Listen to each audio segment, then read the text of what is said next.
Welcome to our presentation where we will be applying the IAD framework of Elinor Ostrom to infrastructure in Arizona. This presentation is going to focus on Arizona's population growth and what we can do to make the infrastructure more resilient and more sustainable, and how we can analyze the action situation so that we can find the best ways to proceed. So let's start with the ASCE report card, which is a national standard by which states are graded on their public infrastructure. As you can see, infrastructure in Arizona did not do so well on this report card. There's no A's, mostly C's, a D and a B and two B's. With any kind of population growth, the infrastructure will need to be funded to at least maintain and upkeep the current infrastructure, if not to build more infrastructure and new infrastructure that can better support growing populations. So let's examine the Arizona population numbers. So in the last 50 years, Arizona has experienced rapid population growth.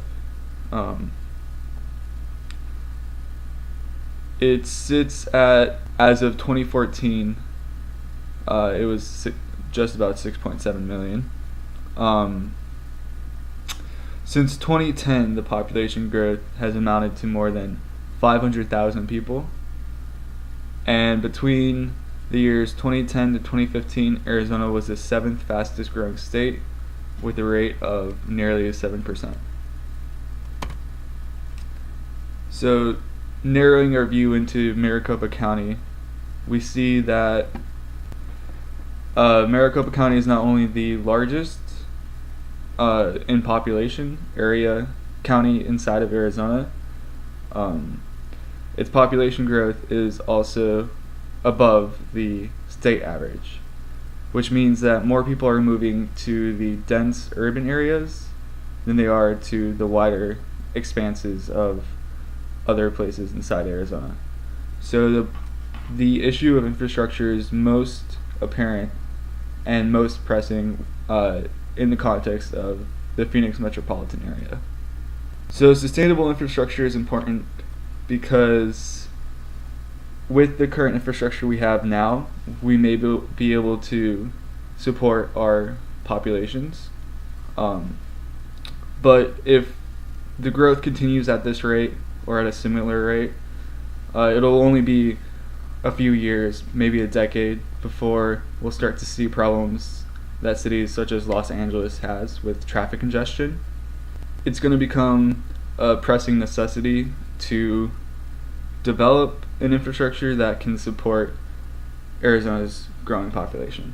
So some exogenous variables that we have to consider if we are going to analyze Phoenix's infrastructure is, one, the weather conditions, which is extreme heat during the summertime.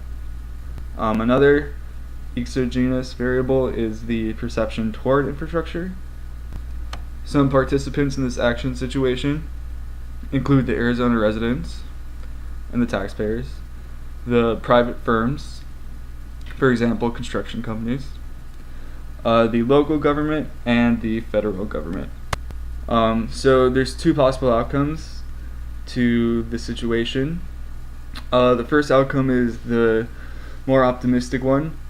It anticipates that taxpayers will want to have a new change in infrastructure and therefore vote for infrastructure